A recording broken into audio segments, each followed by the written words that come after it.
E aqui estamos de volta com o programa O Livro dos Espíritos em Nossa Vida.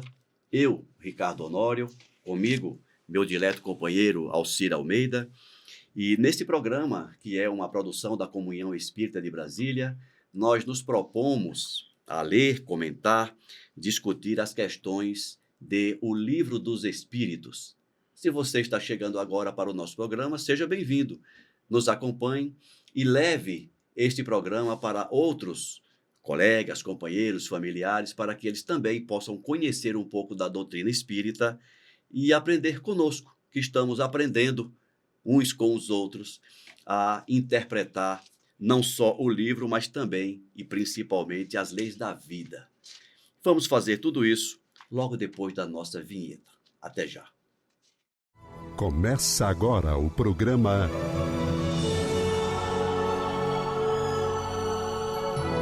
O Livro dos Espíritos em Nossa Vida.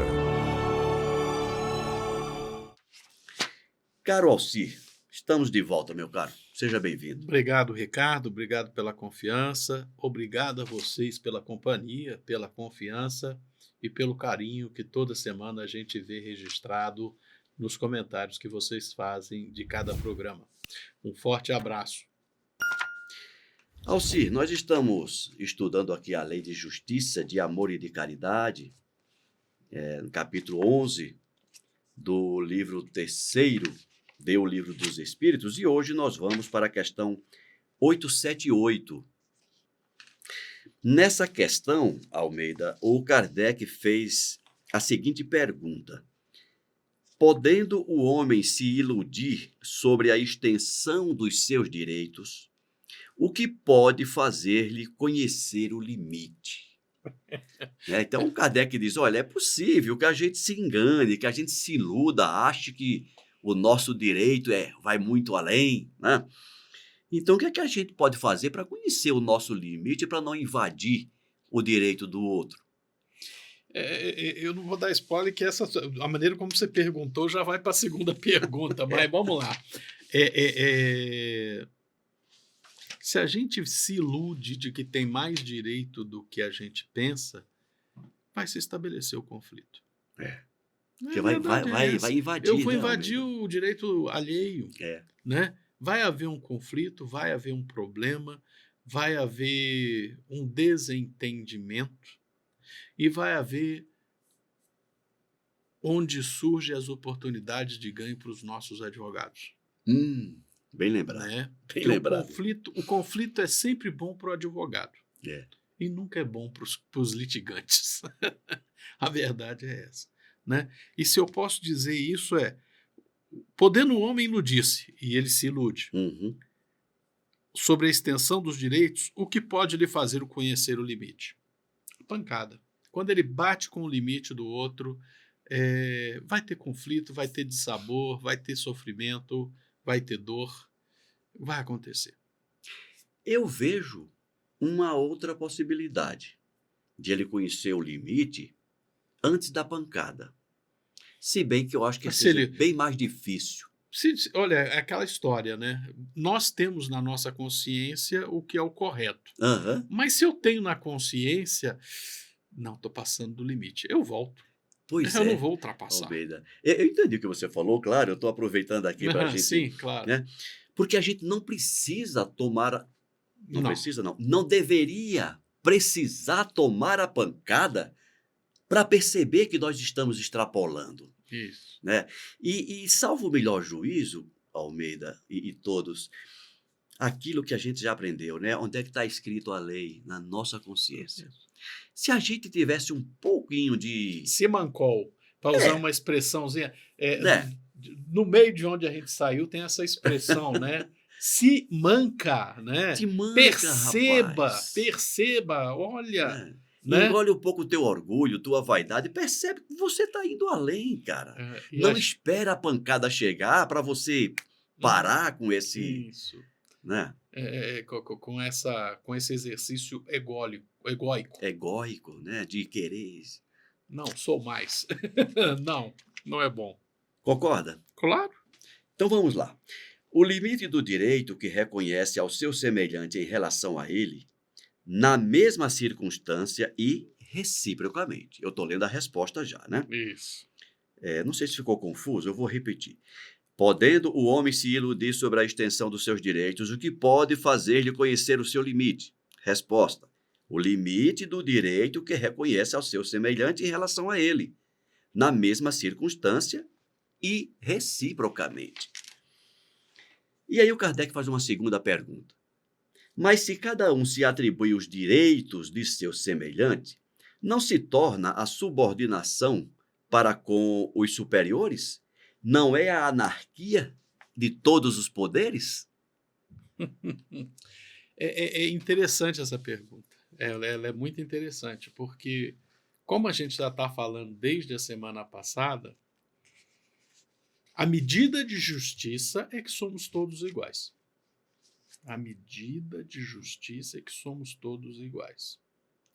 Claro, nós somos iguais em nossa essência. Nós somos iguais em nossas origens. Nós somos iguais enquanto seres humanos. Agora, claro, existe aquele que não tem como se proteger, a criança. Uhum. A criança deve ser protegida. Alguém tem um problema de saúde gravíssimo, né? Nasceu com uma teratogenia sem as pernas, por exemplo. Ele tem que ser protegido, porque ele continua tendo direito à vida e ele não consegue se exercer plenamente sua cidadania por não ter as pernas, por exemplo. Ou porque tem um problema mental, ele não consegue desenvolver a sua inteligência. Então, o máximo que ele conseguirá ser um candeeiro de um carro de boi. Né? Uhum. Tudo bem.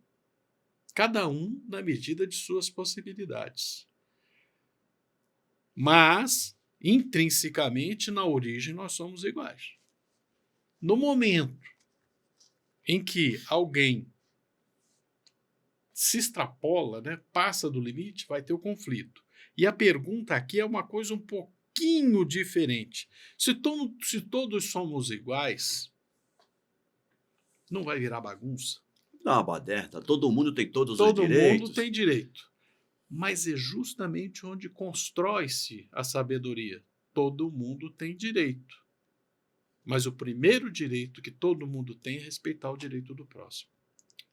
Aí no momento em que a gente começa, e é por isso que semana passada a gente estava falando que a base do direito não é o meu direito, não, é o direito do próximo. Uhum. Na hora que eu percebo o próximo como mais importante, começa a construir uma lógica, né, amorosa, caritativa e respeitadora. Porque se eu inverto, é uma lógica egoísta. Sim. Se eu partir do meu direito, se eu parto do eu, é complicado. É complicado. Agora, se eu parto do nós, representado no outro, exatamente. Aí eu começo a construir algo com lógica, com sustentabilidade, para usar uma palavra da moda, né? Com sustentabilidade, né? E como a gente vê que estamos longe disso, né, Almeida? Estamos. Depois de todo esse tempo... Depois de 2000 anos de Cristo. Gente do céu. Ô, Almeida, eu iria até mais longe, porque como você mesmo comentou na semana passada, no programa anterior, essa lógica, ela não é espírita e nem cristã. Não. Ela é antiga, ela vem antes do Cristo, essa lógica, né? Talvez lá do Código de Hammurabi, eu não lembro dele totalmente, talvez lá já tivesse alguma coisa. Ali era a regra do olho por olho, dente por dente, mas essa origem, esse alicerce de que todos têm os mesmos direitos já estava lá. Porque até no olho por olho, dente por dente, está implícita essa lógica. Sim. Né? Está implícita. Claro, é uma lógica mais contundente, né? Sim, não é a lógica caritativa do Cristo. Ela não permite outra resposta senão a mesma medida. Senão a mesma medida, né? Quando o Cristo, ele já vai além, coloca o conceito de caridade além do olho por olho, dente por dente. Mas mesmo lá atrás já estava implícita essa. Olha, É isso aqui, se você me arrancar um dente, eu tenho o direito de arrancar o seu também. Isso. Então não invada a minha boca, senão eu invado a sua. Sim. Não invada o meu direito, senão eu invado o seu. Já era ali um rudimento de respeito ao direito do outro. Concorda? Não é isso? Com certeza. Né? E é interessante isso. E ele ainda fala outra coisa. Que se torna a subordinação para com os superiores? Ora bola, se nós somos todos iguais, respeitamos tudo, estabelecemos as obrigações dentro de um todo social, aqueles ditos superiores não são os superiores, eles são os primeiros servidores da sociedade. E aí você vai buscar aquele conceito do próprio Cristo, né? Seja o maior dentre vós o que mais serve. Exatamente. Ou seja, na hora que a gente vê isso, o que acontece? O nosso presidente devia ser o nosso maior servidor. Os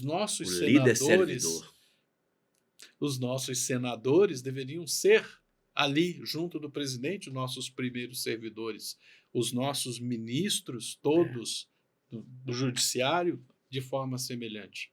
Nós ainda não chegamos lá, mas nós vamos chegar. A nossa sociedade está trabalhando com a lógica inversa ainda. A gente ainda vive no mundo patrimonialista. Este reino é meu. E eu concedo a você viver neste reino. Nem o próprio Pai Eterno faz isso. Nem o próprio Pai Eterno. Mas nós fazemos isso entre nós. Mas nós fazemos isso. Até quando? É isso mesmo. Eu tentei lembrar aqui uma frase do Cristo, quando ele começa uma frase, até quando? Até quando hei de você sofrer essa dura cerviz? Exatamente. Povo de dura cerviz, até quando vos hei de sofrer? É essa frase. Bom, vamos à resposta dessa segunda pergunta. Os direitos naturais são os mesmos para todos os homens, desde o menor até o maior. Deus não fez uns de um limo mais puro que os outros. O barro que nos fez era o mesmo. É o mesmo. Essa é a nossa igualdade. Igualdade de origem e, consequentemente, de direitos. E todos são iguais diante dele. Esses direitos são eternos. Os que o homem estabeleceu perecem com suas instituições. É interessante isso, porque o que está escrito aqui? Existe a lei natural, a lei divina. Agora, existe a lei humana. A lei humana se organiza em instituições. Mas à medida que essas leis se alteram, em que a sociedade considera que a lei precisa de ser substituída, a instituição vai ser substituída. E quem acha isso estranho e que ninguém escreveu, existe um cara chamado Douglas Cecil North, Prêmio Nobel de 1991, a teoria do neo-institucionalismo, fala exatamente isso. É mesmo, cara? A sociedade é organizada em grupos de interesse. Os grupos de interesse estabelecem acordos com outros grupos de interesse. Esses acordos são estabelecidos em leis, em instituições. E essas instituições, dentro do conjunto da sociedade, se pressionam e encontram equilíbrio.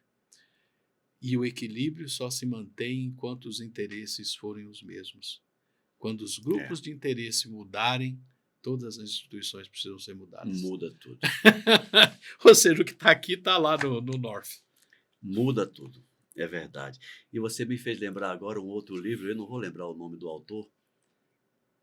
É um sociólogo que ele fala da sociedade líquida. O Zygmunt Bauman. Zygmunt Bauman, né? Sigmund Bauman. Quando ele fala, ele traz esse termo de liquidez, exatamente isso que você acabou de dizer. As instituições, elas vão se liquefazendo, se desmoronando para dar lugar a outras instituições, e com isso as coisas vão ficando mais fluidas. A questão são mais fluidas porque os interesses estão mudando. A questão os seus interesses estão mudando porque você quer ou alguém te convenceu que eles devem ser mudados? E às vezes, às vezes, Almeida, e às vezes nem te convenceu, te impôs a mudança. Te impôs, olha, o seu interesse agora vai ser esse, viu, Almeida? Não, mas é esse o seu interesse. Isso é marketing. Acredite em mim. Isso é marketing. Acredite. Vai ser bom para você. É isso. Vamos lá. Continuando. De resto, cada um percebe bem sua força ou sua fraqueza e saberá ter sempre uma espécie de deferência para aquele que a mereça pela sua virtude e sua sabedoria. É importante destacar isso a fim de que aqueles que se creem superiores conheçam seus deveres para merecer essas deferências. A subordinação não estará comprometida quando a autoridade for dada à sabedoria. Eu recomendo a todos uma leitura ou uma releitura do livro Nosso Lar. Vamos lembrar, o governador de Nosso Lar é conhecido por ser o que mais trabalha e por só ter tirado uma única folga em 200 anos. E ele é respeitado por isso, porque ele é o primeiro trabalhador, ele é o primeiro servidor.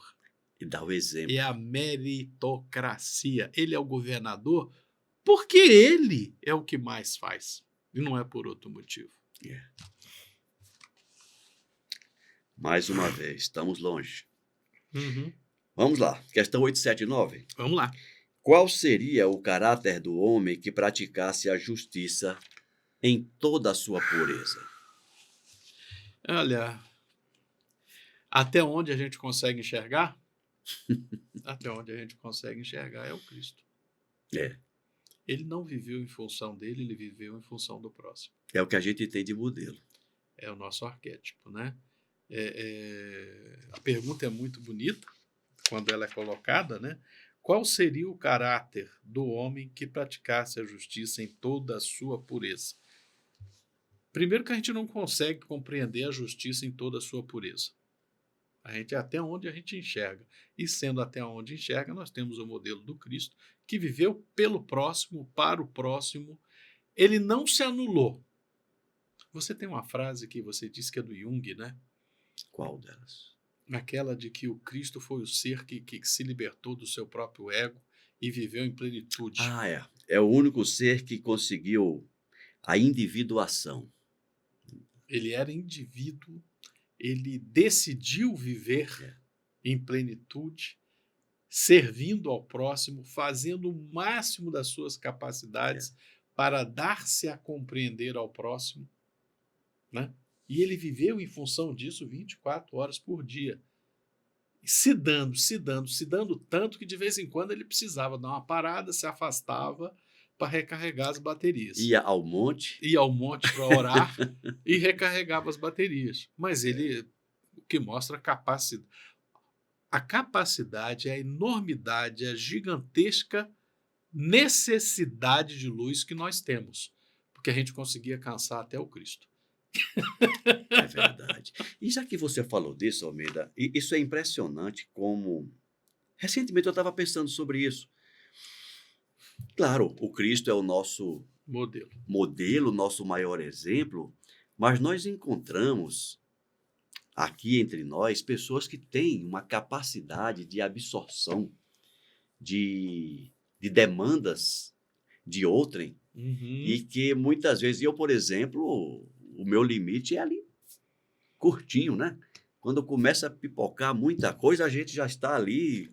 Já curvando ao peso. Já curvando ao peso, né? E o Cristo não. Ele suporta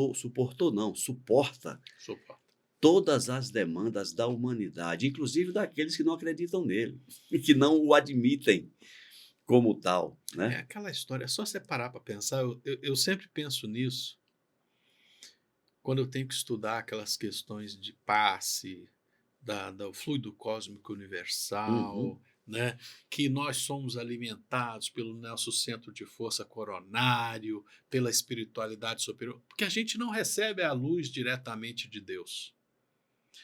É aquela história, a mesma coisa que você pegar uma televisão como essa e ligar na energia que sai diretamente lá da hidrelétrica. Da hidrelétrica. Sei lá, 120 mil volts. Ele só vai fazer assim, ó. Ia estourar isso aqui. Ia estourar esse negócio, né? Porque ele é alimentado, sei lá, de 90 a 240 volts, que é o mais comum. Ou seja, precisa de ter todo um sistema de distribuição de energia que faça rebaixamento dessa tensão, dessa intensidade energética no Brasil. Aqui em Brasília é 220 volts, metade do Brasil ainda é 110. Em 95% do Brasil é de 50 a 60 Hz, né? Mas a quantidade de energia tem que ser controlada. E nós também precisamos de receber uma fonte de energia controlada. E todos nós estamos pendurados no Cristo. Porque Deus, em seu infinito amor, nos dá a vida e a sustenta. Excelente. Mas o Cristo, como governador da Terra, ele nos sustenta também. Ele é a nossa subestação. Ele é a nossa subestação global. Ele quem recebe da fonte e redistribui para a gente. E redistribui. E a gente, como aprendizes que somos, vamos redistribuindo também para aqueles... Em pequenos atos de amor, em pequenos atos de atenção, de carinho, de afeto. E a primeira oficina que nós temos... A família. E você captou minha mensagem. É a família, onde a gente começa a aprender a ser deuses, né, cara? Tomando conta daquele... Eu não vou dizer Deus, mas co-criadores. Deus nesse sentido, né? De você ter o comando, o poder de comandar ali uma...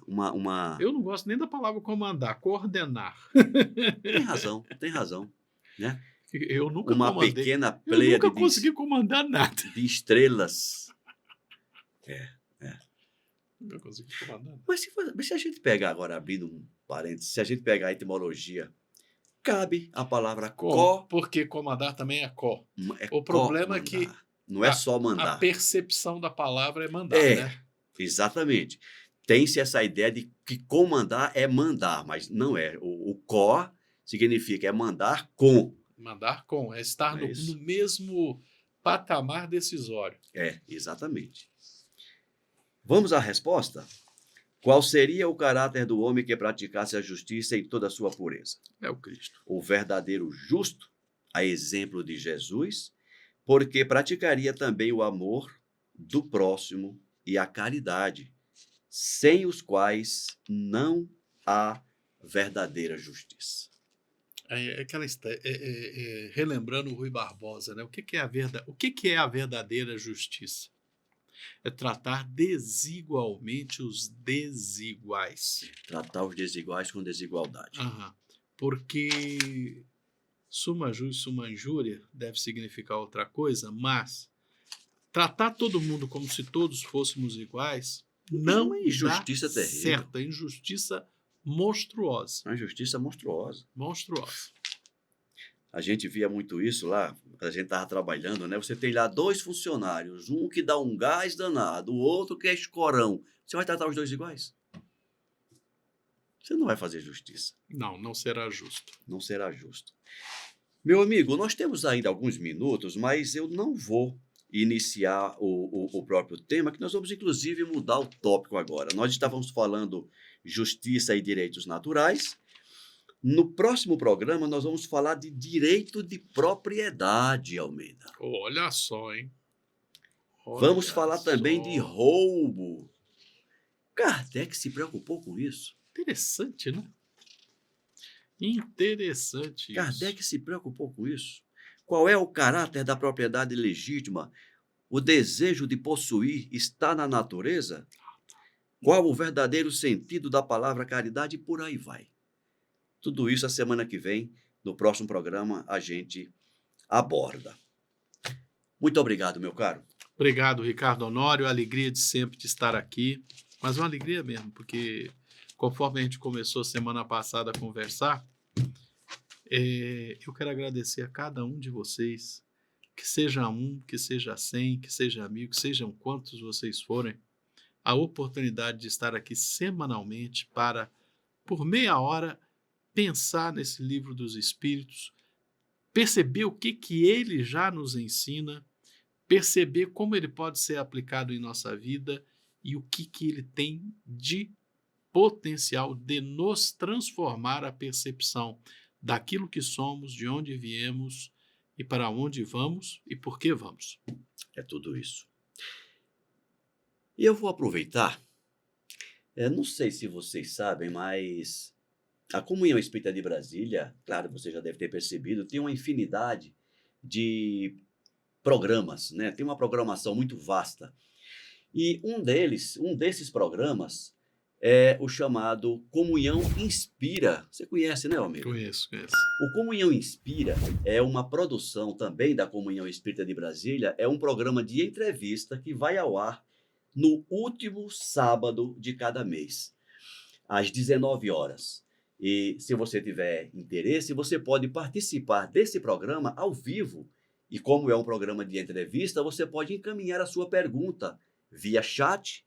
Tem uma amiga nossa, a Flaviana de Souza, fica acompanhando o chat.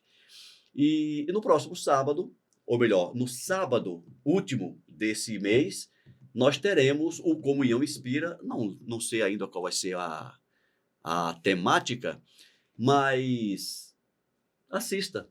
Assista, todo mês tem uma versão nova, né? No mês de maio foi uma entrevista muito interessante que o Honório realizou com a Soraya Antunes, lançamento do primeiro livro inédito da editora Comunhão Espírita. Pode entrar na internet que vocês vão achar, tenho certeza que vocês vão gostar do programa. Forte abraço. Exatamente. E neste mês e nos outros, como o Almeida falou, sempre no último sábado, uma temática nova, uma entrevista com um convidado e vocês podem participar. Grande abraço e até a próxima.